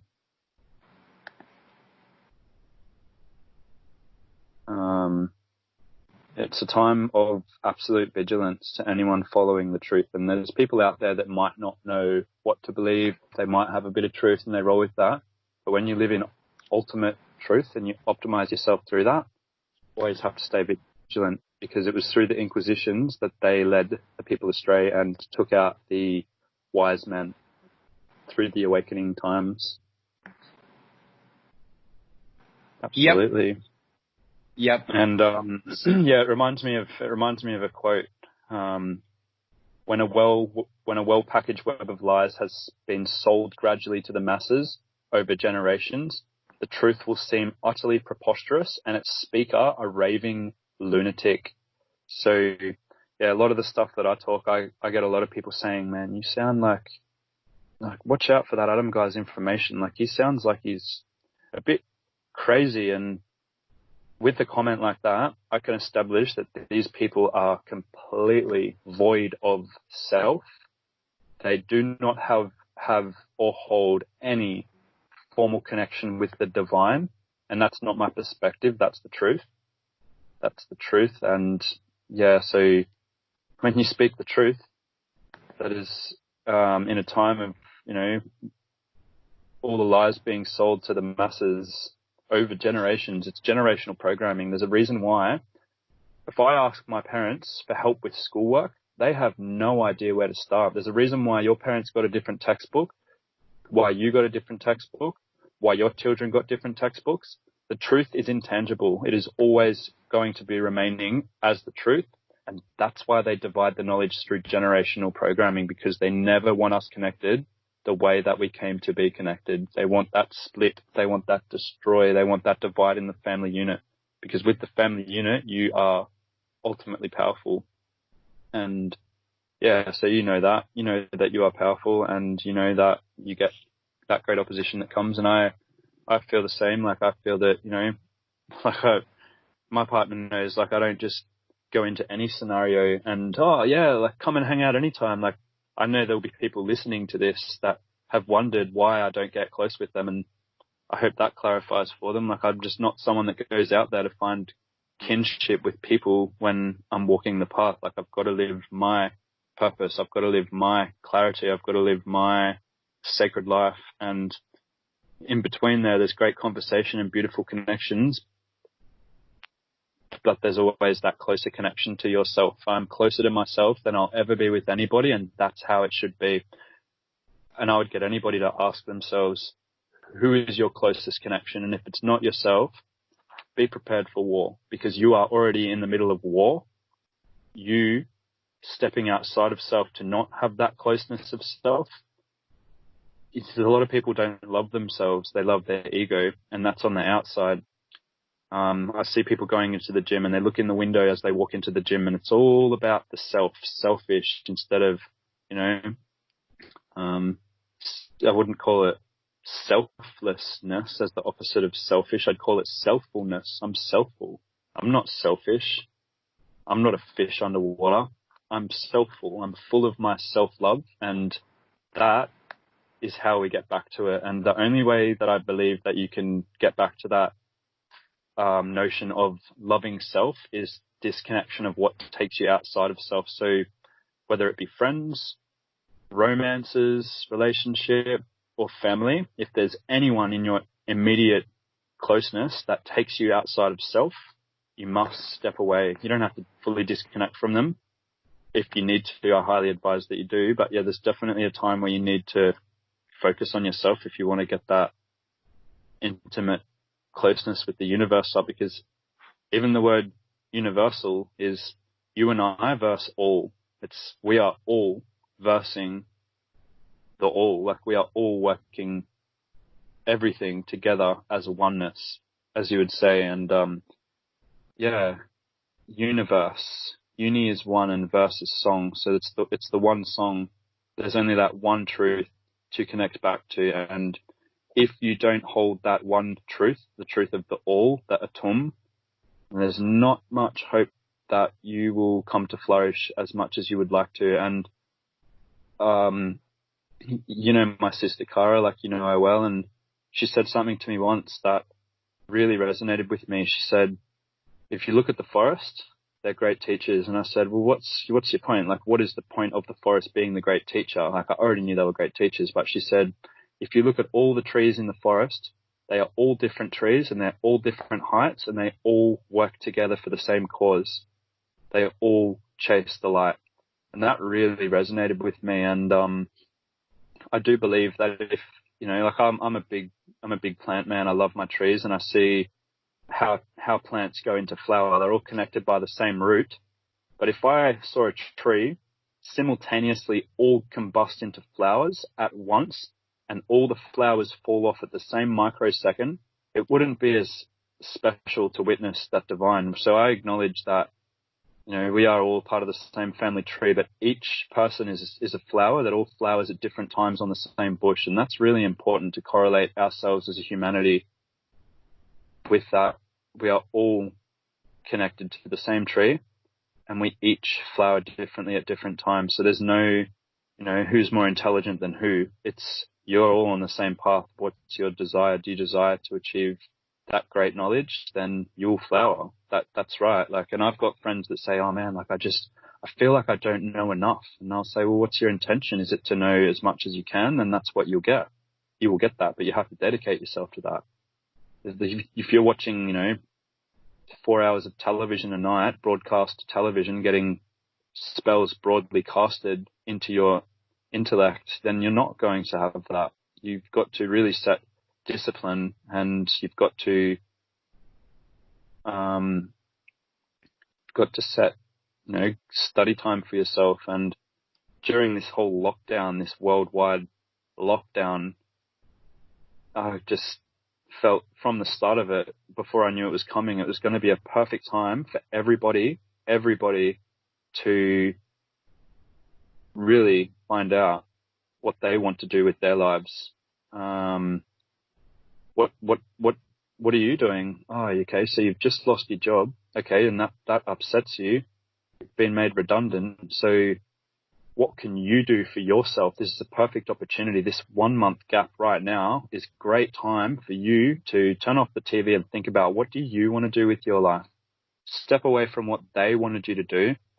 John Lennon, sings the song Working Class Hero. And he said, as soon as you're born, they make you feel small by giving you no time instead of it all. They hate you if you're clever, and they despise a fool. It's like, listen, I recommend anybody to listen to the song by John Lennon, Working Class Heroes. That song sums up why he was executed. And there's a lot of great information in that song, Working Class Heroes. And they never played that song on the radio. I'm not going to ask people, why do you think that is? People know why. They'll hear the lyrics and they'll know why. But yeah, as soon as you're born, they make you feel small by giving you no time instead of it all. And then they fill you with fear for 20 odd years. They fill you with fear for 20 odd years, and then they make you pick a career. Like, that's where we're at. Everyone spent that, 12 years of schooling, and they then went into higher education. But I call it lower education. It's the lowest form of education because that's when you have been fully indoctrinated that you can then go off to university and you think, you don't know, but you think that you're choosing the path for you. I commend anybody who didn't take the path of university because, like in the game Age of Empires that we all played when we were kids, it came in your free cereal box, Age of Empires. Some people still have that disc, the game Age of Empires. It came in their free Kellogg's cornflakes. And in that game, first you've got to build the universities, and then you master your military and your church aspects, and then you go to war. You use that university in the game to conquer the empires. And that's where we're at. We're at the Age of Empires. And, yep, it's time to turn that around and be in the age of self. Wonderful. And what a great place we're at the top of the hour to finish off. Yes, let us be conquerors. Brothers and sisters, heed the call, do the walk, do the talk, and we're going to win. Thank you, my beautiful and wonderful brother, Adam. I love you. Brother, and love you too, I mate. cherish our friendship. May you be Love blessed, you. and we'll catch up another time. Thank you, listeners. Definitely. Please support the station as much as you can in any way possible. Thank you. Until next week. Take care. Bye-bye. See ya.